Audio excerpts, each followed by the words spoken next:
le monde, j'espère que vous allez bien. Je vais faire une petite vidéo aujourd'hui parce que hier au soir, j'ai dû appeler les services d'urgence pour une femme que je connais, qui est une cliente, qui est en fait une sœur et une amie. Et dans le temps actuel, il y a énormément de gens qui sont souffrants. Le taux d'alcoolisme et d'abus de substances a augmenté. Le taux de prise de médication a augmenté. Puis si je fais ce message-là aujourd'hui, c'est simplement pour qu'on se rappelle qu'on est tous ici dans le même bateau. Et s'il y a beaucoup de souffrance actuellement, ben c'est de un parce que oui, c'est un peu le chaos, mais c'est principalement parce qu'on a oublié qu'on est des êtres de lumière venant sur Terre expérimenter l'humanité. Et on se réfère souvent simplement à notre humanité. On oublie qu'on est des êtres spirituels expérimentant l'humanité et on vit l'expérience simplement au point de vue de l'humain.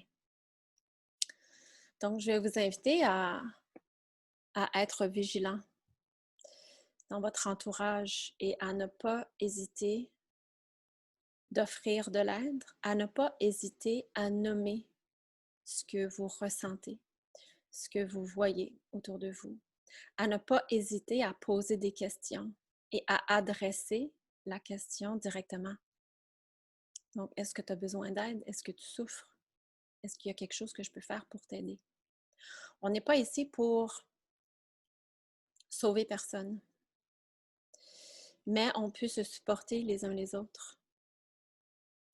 Le suicide, c'est un choix personnel. Et pour moi, selon ma propre vérité, selon ce qui vibre pour moi, c'est un choix que j'accepte. Il n'y a pas de bien et de mal ou de mal dans cette décision-là. Ceci étant dit, quand on vient sur Terre, on signe un contrat avec soi-même.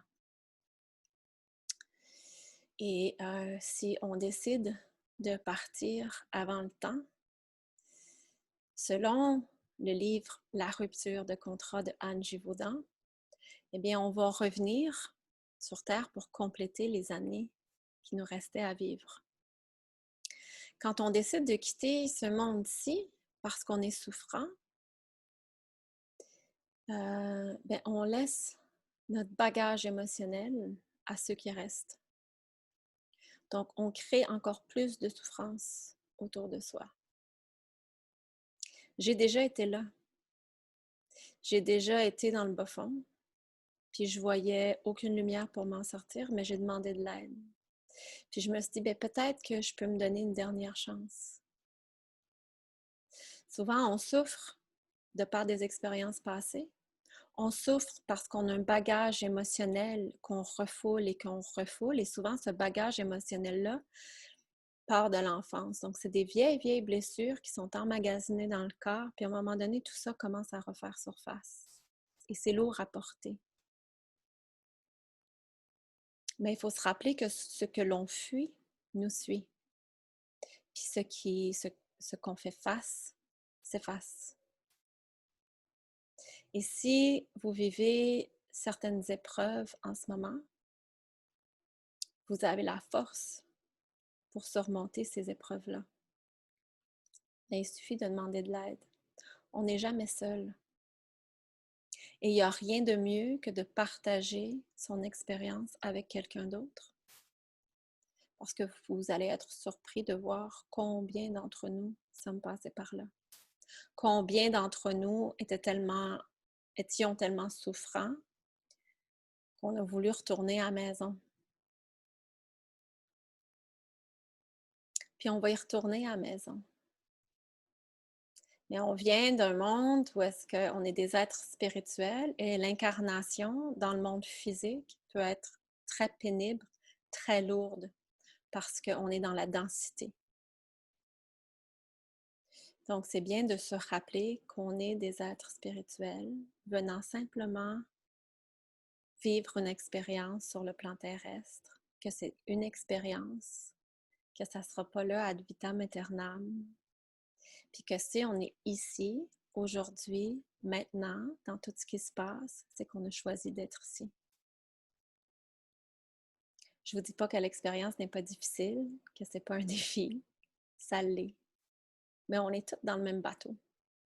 Puis on peut tous s'entraider, se supporter, s'élever les uns les autres, partager entre nous.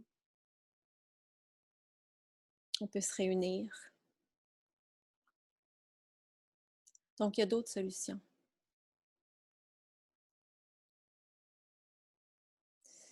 Je suis heureuse d'avoir suivi mon instinct hier au soir. Cette femme-là m'est apparue comme ça. J'ai décidé de lui envoyer un message, puis en regardant sa page Facebook, j'ai vu qu'elle avait laissé des messages qui indiquaient qu'elle voulait partir. Donc, j'ai pas analysé, j'ai pas cherché à comprendre, j'ai simplement agi avec ce qui était présent et j'ai appelé de l'aide pour elle. Évidemment, elle est allée à l'hôpital. Le monde hospitalier en cette période-ci est probablement débordé en psychiatrie. Puis on ne sait pas réellement quoi faire avec ces cas-là, mis à part donner de la médication.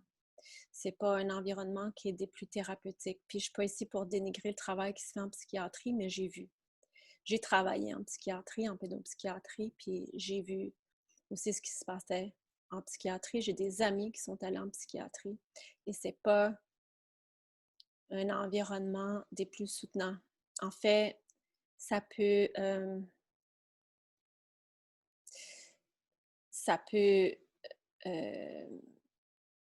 rendre sécuritaire la personne pour un court laps de temps. La médication peut aider pendant un certain temps, mais la médication ne fait que mettre un plaster sur la blessure. Donc, on se doit d'adresser ce qui fait mal, on se doit d'aller à l'intérieur, on se doit de faire ce voyage intérieur-là, qui n'est pas évident. Mais quand on est prêt à le faire, l'aide se présente. Quand on ose demander de l'aide, il y a du support, il y a des groupes de soutien. Vous allez rencontrer quelqu'un, puis ce n'est pas nécessairement un thérapeute ou quelqu'un de diplômé, là. Oui, les diplômes peuvent amener une certaine expérience, mais selon ma réalité, il n'y a rien de mieux que l'expérience. Il n'y a rien de mieux que quelqu'un qui est déjà passé par là pour soutenir quelqu'un qui passe par là. Donc oui, on peut aller chercher un support à l'extérieur, mais le travail se fait à l'intérieur. Il faut oser aller à l'intérieur de soi pour aller là où est-ce que c'est lourd, là où est-ce que ça fait mal, pour pouvoir le dégager. Il n'y a pas de bonnes ou de mauvaises émotions. Il y a des émotions qui sont plus denses que d'autres, oui. Mais il n'y a pas de bonnes ou de mauvaises émotions. Et les émotions, souvent, on les a ravalées de génération en génération. On les a ravalées pendant l'enfance parce qu'on n'avait pas la maturité émotionnelle pour pouvoir exprimer ce qui était là.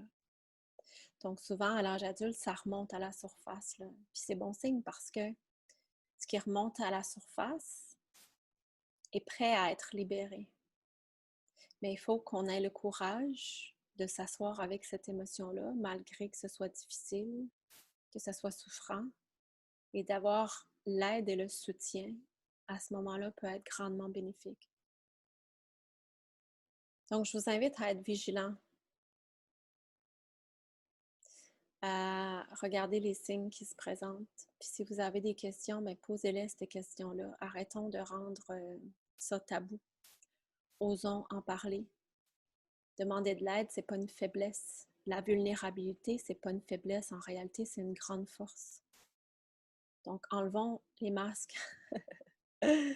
Soyons ce que l'on est dans le ici maintenant, avec nos up and down, avec nos parts d'ombre, nos parts de lumière. Et si on a besoin d'aide, ben demandons de l'aide, parce qu'on n'est pas seul. Il y a d'autres gens qui sont passés par là qui peuvent nous soutenir dans notre processus.